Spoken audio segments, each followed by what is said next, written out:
Dadangu, hivi wewe umerogwa? Umeparara akili dadangu? Dadangu nikuulize, wewe juzi ulikuwa na mtoto ambaye hajafikisha mwaka mmoja, na umeshaanza kuparara akili. Umeshaanza kurudi kurarana na wanaume. Dadangu umerogwa? Umeparara akili dadangu? Kwani wewe ni shetani na una mapembe?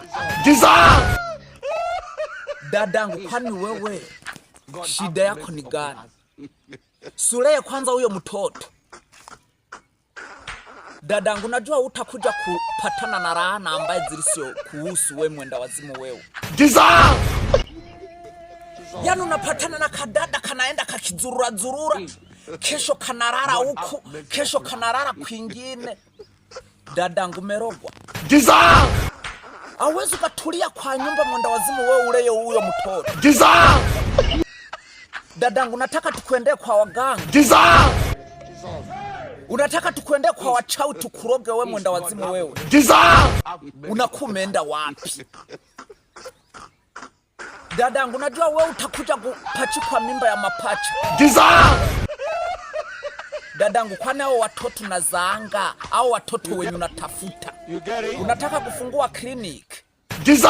Mwenda wazimu mkubwa wewe. Unataka kutengeneza jeshi lako mwenda wazimu wewe.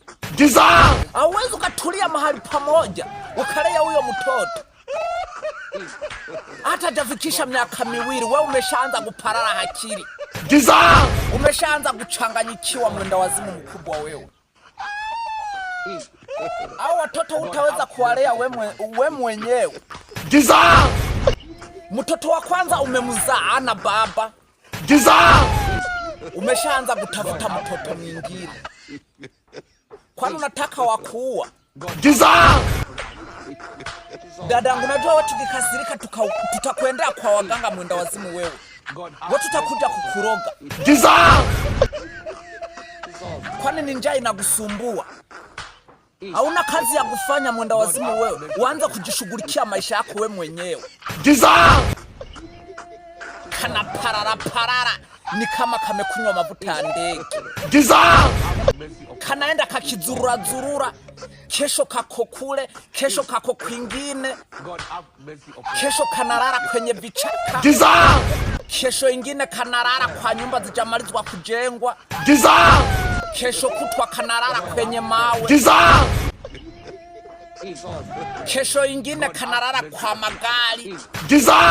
Kanashinda kajiparara hakiri hapo. Mpumbafu wewe. Raya huyo mtoto kwanza kwe mkubwa. Umerogwa wewe? Kwani we ni mende? Hao watoto nashindukizana wana mababa. Utakuja kuwezana na maisha yao wewe mwenda wazimu wewe. Utakuja kuwasomesha. Unatuzalia watoto wateseke hapa mwenda wazimu mkubwa wewe. Shetani haina mapembe.